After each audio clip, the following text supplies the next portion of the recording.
Bonjour, je suis Marc-Alexandre Legrain et j'aimerais vous parler pendant quelques minutes d'intelligence économique.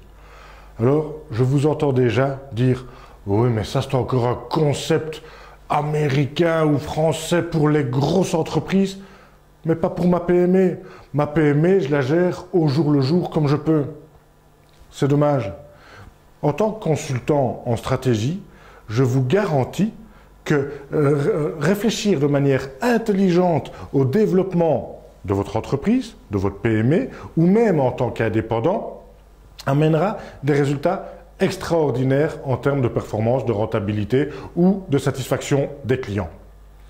L'intelligence économique, appelée aussi intelligence stratégique en Belgique, repose sur trois piliers.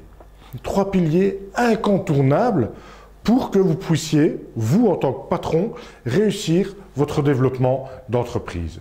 Le premier pilier, c'est ce dont on va parler aujourd'hui, c'est la veille.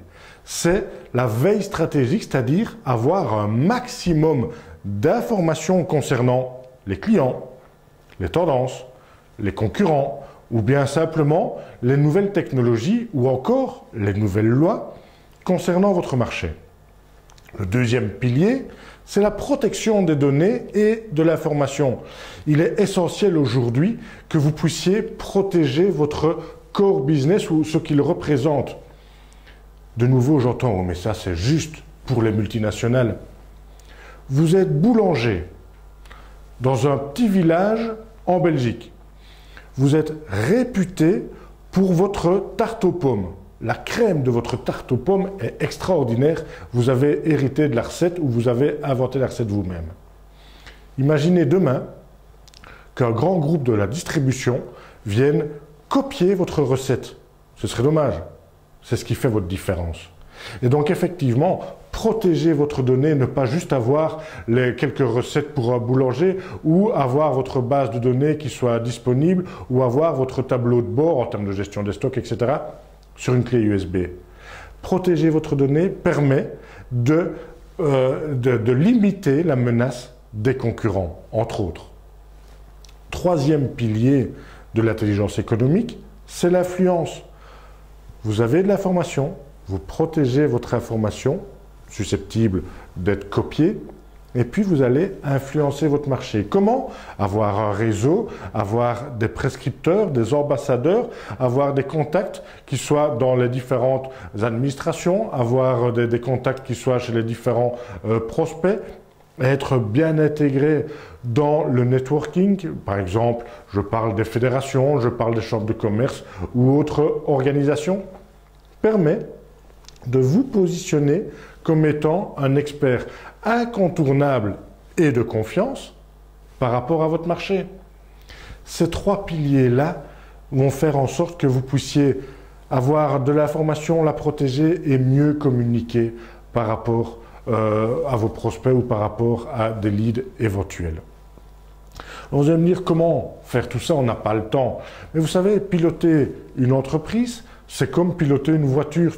Vous avez normalement un tableau de bord dans votre voiture qui vous permet de savoir combien de kilomètres est-ce qu'il vous reste à faire pour arriver à destination, qui vous permet de savoir peut-être si la pression des pneus est bonne, etc. Piloter votre entreprise, c'est la même chose. Vous devez avoir des indicateurs à certains moments de menaces des concurrents, des indicateurs de tendance du marché. Si votre marché s'affaisse, si vous êtes dans un marché en fin de cycle de vie, mais il faut que vous le sachiez avant de faire faillite ou avant d'avoir des difficultés, quelles qu'elles soient. Bien entendu, il faut avoir des alertes, il faut pouvoir avoir des indices, des indicateurs que vous êtes dans le bon chemin ou pas. Alors, vous allez me dire, oui, mais moi, je ne sais pas très bien comment faire.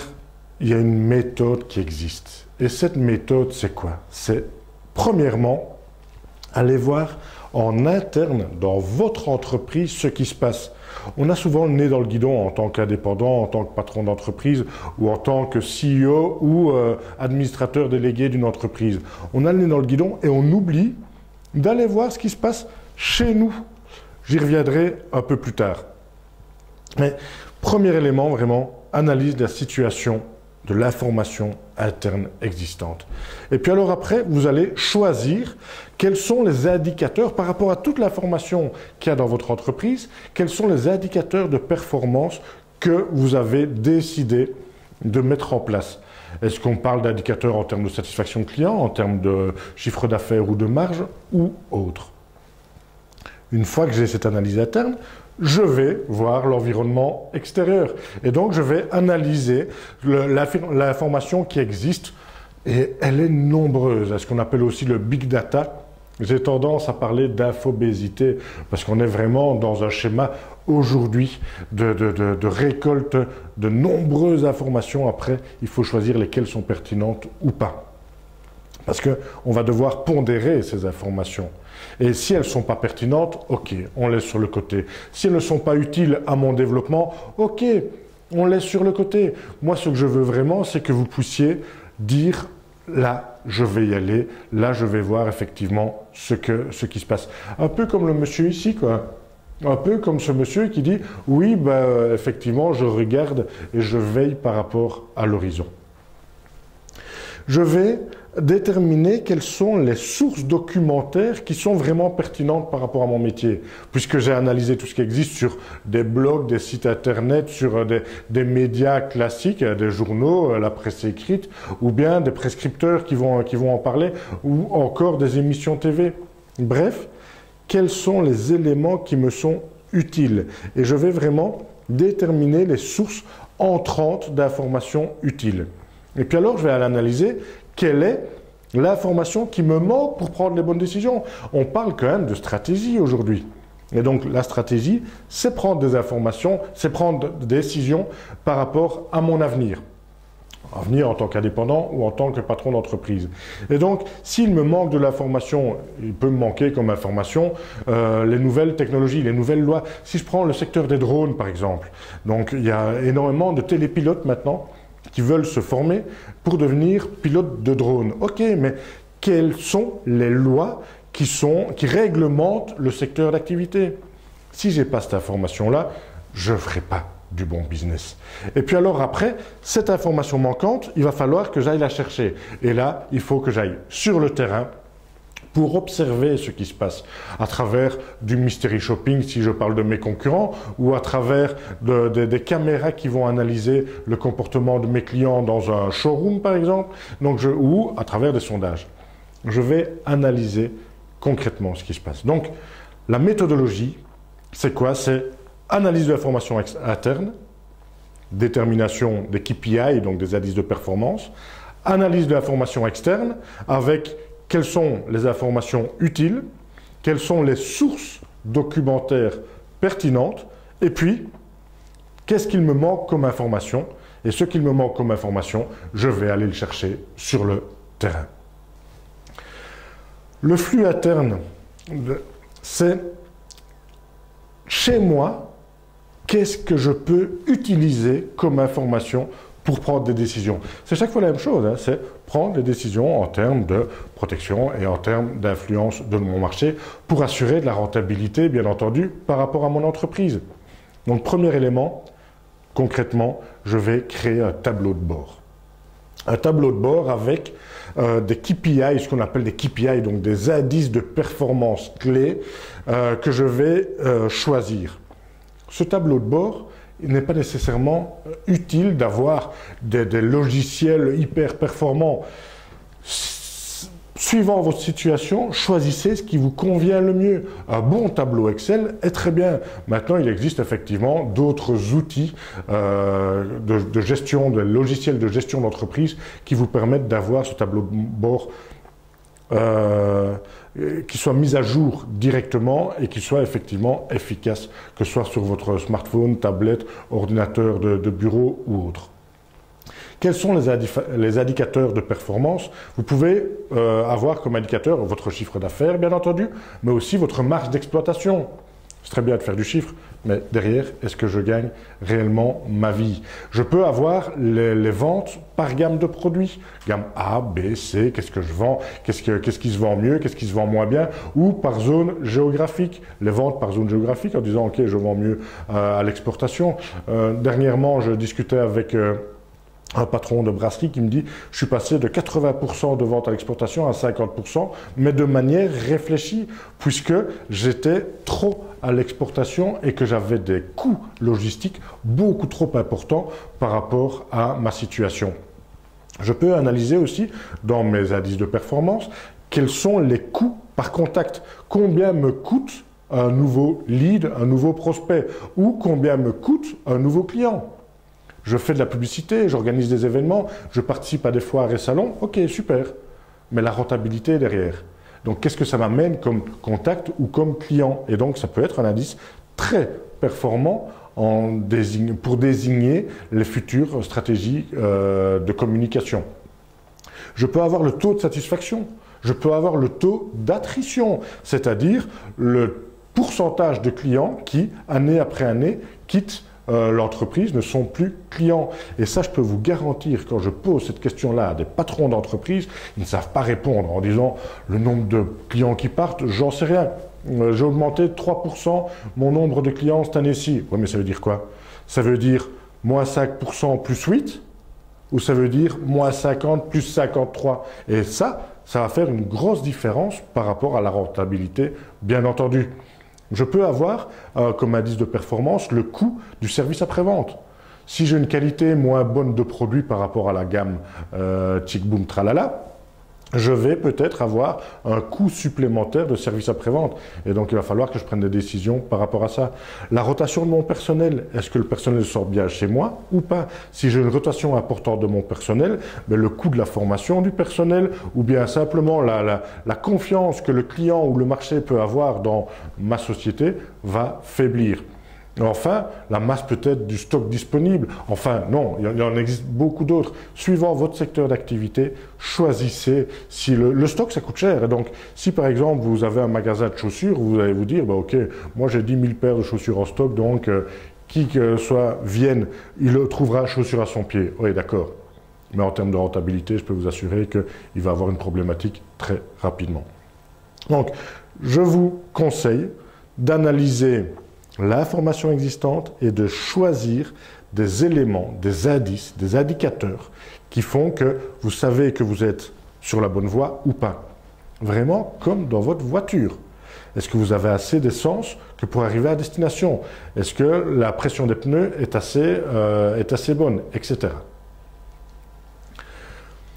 Ensuite, je vais analyser bien entendu ce qui se passe à l'extérieur de mon entreprise et donc je vais observer l'information existante, que ce soit des rapports d'analyse. Les fédérations souvent font des analyses du marché sectoriel et donc votre fédération peut vous fournir un rapport d'analyse des tendances ou de l'évolution du marché. Un cahier des tendances, il existe des observatoires des tendances ou des instituts de sondage qui vont vous permettre d'avoir un cahier des tendances que vous achetez par Internet ou que vous achetez sur place dans ces instituts-là. Des articles, il existe énormément d'articles disponibles. Allez sur Scoopit. Donc le site Scoopit, vous tapez votre secteur d'activité, vous allez voir le nombre de scoops, le nombre d'articles qu'il existe. C'est une information qui est existante et qui est à votre disposition gratuitement. Les émissions TV, il existe énormément d'émissions télévisées, que ce soit sur des chaînes économiques, que ce soit sur des chaînes culturelles, qui vont vous permettre d'avoir de l'information pays par pays ou secteur d'activité par secteur d'activité. Les interviews de professionnels, les interviews de concurrents, ce genre de choses, tout ce qui est effectivement possibilité d'avoir une information par rapport à d'autres personnes, est importante. Il existe des prospectivistes, entre autres, qui permettent d'avoir une idée de vers où va votre marché. Des publications, des livres, etc., des conversations sur les réseaux sociaux.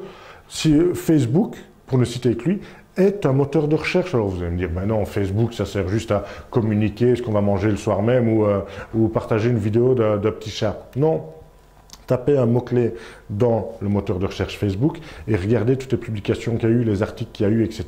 par rapport à ce mot-clé-là. Vous allez dire, ah oui, effectivement, je n'utilise pas de la bonne manière Facebook. Si j'ai assez d'informations, tant mieux. Mais c'est rarement le cas. Et donc souvent, il va falloir que j'aille directement observer sur le terrain. l'information n'est pas existante, je vais devoir créer effectivement ce flux d'informations. Et donc je peux par exemple faire un sondage. Faire un sondage en disant, ben voilà, est-ce que la satisfaction augmente, est-ce que j'ai plus ou moins de réclamations, est-ce qu'il y a une intention ou une intensité d'intention d'achat par rapport à mon produit que j'ai envie de lancer sur le marché, quels sont les comportements des gens. Donc je vais analyser avec des questionnaires, que ce soit en face à face. Moi j'utilise beaucoup le digital, donc ce qu'on appelle la méthode Kawi, par Internet, par le web. Donc, je vais vraiment analyser et sonder mon marché. Je peux aussi analyser la géolocalisation des personnes. Imaginons que j'ai un supermarché ou un hypermarché ou un centre commercial. Je peux, avec des différents outils tels que des beacons et des trucs comme ça, analyser où se trouvent les gens dans mon supermarché, dans mon centre commercial, donc, ou dans un événement, hein. Si vous organisez un super festival de musique, vous pouvez géolocaliser les personnes grâce à leur smartphone et à un certain moment vous dire, tiens, à l'heure X, il faut envoyer du personnel à tel bar parce que la majorité de la foule s'est dirigée dans cette direction. Oui, ça existe. Vous pouvez mesurer l'achat avec des cartes de fidélité ou autres. Donc vous avez un historique d'achat, vous avez ce que les gens ont acheté, etc. Donc tout ça, c'est de l'observation directe. Vous avez aussi ce qu'il existe, c'est des caméras à reconnaissance faciale. Imaginons que vous ayez un magasin de vêtements, vous allez mettre des caméras à l'entrée du magasin. Alors, les nouvelles lois de protection des données personnelles ne permettent pas aux caméras de dire « tiens, c'est monsieur Attel qui est rentré à ce moment-là ». Alors que la technologie le permet. Mais les lois de protection des données empêchent une intrusion trop forte dans votre vie privée. Mais imaginons que vous mettiez une caméra dans votre magasin de vêtements et la caméra va pouvoir reconnaître le sexe, l'âge ou la composition du groupe de la personne. Et la caméra va analyser, le logiciel va analyser que le mercredi après-midi, c'est des jeunes filles de 16 à 18 ans qui viennent dans votre magasin de vêtements. Directement, tous les écrans publicitaires connectés peuvent s'adapter à ce profil-là. Donc, on analyse un profil et on réagit directement. On peut analyser que le mardi matin, ce sont des jeunes mères qui viennent avec des enfants. Tous les écrans publicitaires, et même la musique, hein, peut être automatiquement adapté par rapport à ce nouveau profil. Donc, on analyse et puis on réagit, bien entendu, on influence son environnement. Donc, rappelez-vous, information, protection, influence. Je peux travailler avec des focus group aussi. Donc, tantôt on parlait de sondage, mais je peux réunir une vingtaine de personnes de profils différents ou de profils représentatifs par rapport à un univers et discuter avec eux pendant une demi-heure, 1 heure, 2 heures à propos de certaines thématiques. Donc ce sont des groupes de discussion pour approfondir certaines thématiques. Le sondage permet du quantitatif, le focus group permet du qualitatif, donc on va plus en profondeur. Bref, je peux avoir beaucoup d'informations.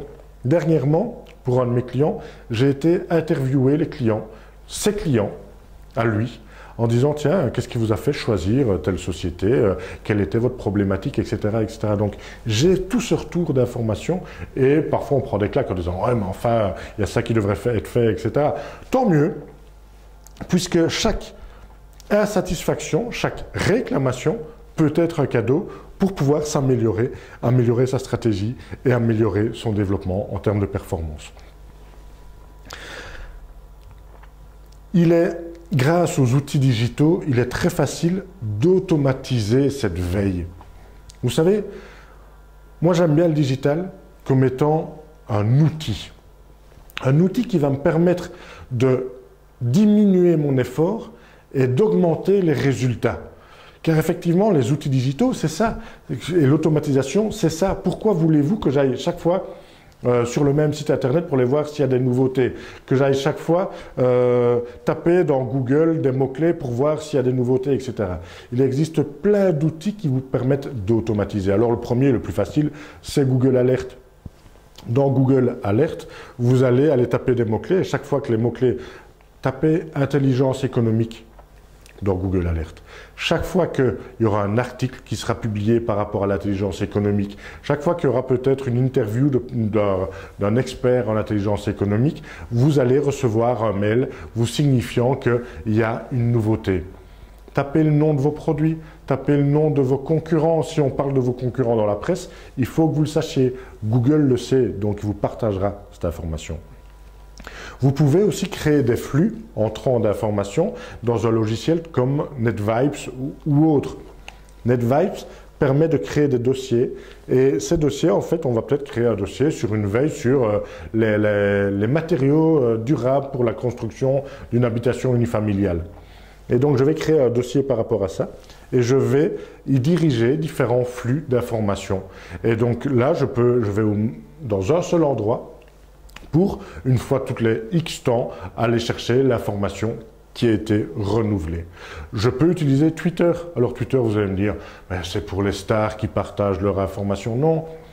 Grâce à Twitter, vous pouvez, et au mot-clé, le hashtag, le fameux hashtag de Twitter, vous pouvez, par rapport à ces mots-clés-là, avoir toute une information en termes d'articles, en termes de publications, en termes de vidéos, etc. Et avoir au même endroit plein d'informations. Vous pouvez utiliser les flux RSS. RSS, honnêtement, c'est quelque chose d'extraordinaire. RSS, c'est quoi? C'est un flux entre un site internet et vous, qui va dire, chaque fois qu'il y a un mouvement sur une page du site internet, vous êtes prévenu. Et vous pouvez créer des flux RSS. Imaginez que vous créez un flux RSS sur la page du site internet de votre concurrent qui parle des produits, le catalogue produit de votre concurrent. Vous voulez savoir quand il intègre des nouveaux produits. Ok, vous RSSisez la page catalogue, la page produit de votre concurrent. Chaque fois que c'est mis à jour, vous êtes prévenu. Donc c'est vraiment... L'automatisation vous permet de fournir moins d'efforts dans cette veille. La mise en place est plus compliquée. La plupart des indépendants me disent oh, « tu sais, c'est lourd ». Oui, c'est vrai. Oui, il faut le mettre en place. Mais c'est comme tout. Hein. Quand vous avez appris à conduire, par l'auto-école ou en filière libre, vous avez eu difficile. Ouais, il faut réfléchir à tout, mettre son clignoteur, regarder dans le rétroviseur ou enlever le frein à main. Maintenant, vous n'y pensez plus après X années de conduite. C'est la même chose dans la stratégie. On met en place des outils, après, ça roule tout seul. Vous avez d'autres sites comme Social Mention Alert, etc. Donc, il existe plein d'outils qui vont vous aider effectivement dans cette automatisation. Mais donc, en conclusion, et je ne veux citer aucune marque de voiture, mais en conclusion, piloter votre entreprise, c'est exactement comme quand vous prenez la route. Vous avez des objectifs, donc vous avez une destination. Vous allez en interne voir si vous avez tout à disposition pour atteindre votre objectif. Est-ce que vous avez assez d'essence? Est-ce que vous connaissez le chemin? Est-ce que votre GPS est programmé? Est-ce que vous avez assez peut-être d'argent dans votre portefeuille si vous devez remettre de l'essence? Est-ce que la pression des pneus est bonne? Est-ce que vous avez assez d'huile? Bref, en interne, est-ce que vos freins sont bons? Donc, votre tableau de bord va vous donner cette information-là.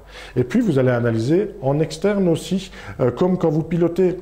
Si vous utilisez une application telle que Coyote ou Waze, etc., ils vont vous dire attention, n'allez pas par là parce qu'il y a beaucoup d'embouteillages, donc beaucoup de concurrents, d'autres automobilistes. Vous allez perdre du temps. Par contre, si vous allez par là, vous allez être tout seul. Chouette. Coyote et la communauté me disent par où je dois aller. Votre tableau de bord de société, votre tableau de bord de performance et de stratégie doit vous dire exactement la même chose. Donc, la prochaine fois que vous montez dans votre voiture, regardez tous les indicateurs. Et vous savez, les indicateurs, c'est peut-être la lumière qui va s'allumer quand quelqu'un vous dépasse. Ok. Donc, si j'ai un concurrent qui me dépasse, qui prend par exemple plus de parts de marché, je dois avoir un indicateur. L'indicateur, ça va peut-être être le panneau de signalisation en disant « Attention, vous arrivez sur je sais pas moi, dans une agglomération, il faut rouler à 50. Ah, là, vous êtes sur autoroute, vous pouvez rouler à 130. » Bref, tout ça va faire que vous allez arriver plus facilement à destination et en toute sécurité. Imaginons demain qu'on vous retire tout ça, que vous n'ayez plus de tableau de bord dans votre voiture, que vous n'ayez plus de technologie, plus rien, qu'il n'y ait plus de panneaux de signalisation, qu'il n'y ait plus rien, c'est plus difficile d'arriver à destination. Et je vais vous dire un secret. Beaucoup d'entreprises que je rencontre, elles sont dans ce schéma-là. Elles n'ont aucun indicateur. Alors, elles s'étonnent qu'elles n'arrivent pas à destination. Moi, sérieusement, ça ne m'étonne pas. Et donc, je vous souhaite de réfléchir, de prendre le temps de réfléchir à tout ça, l'analyse interne, l'analyse externe, qui permettent d'avoir un flux d'informations permanent, donc de mettre en place une veille stratégique pour atteindre beaucoup plus facilement les résultats attendus.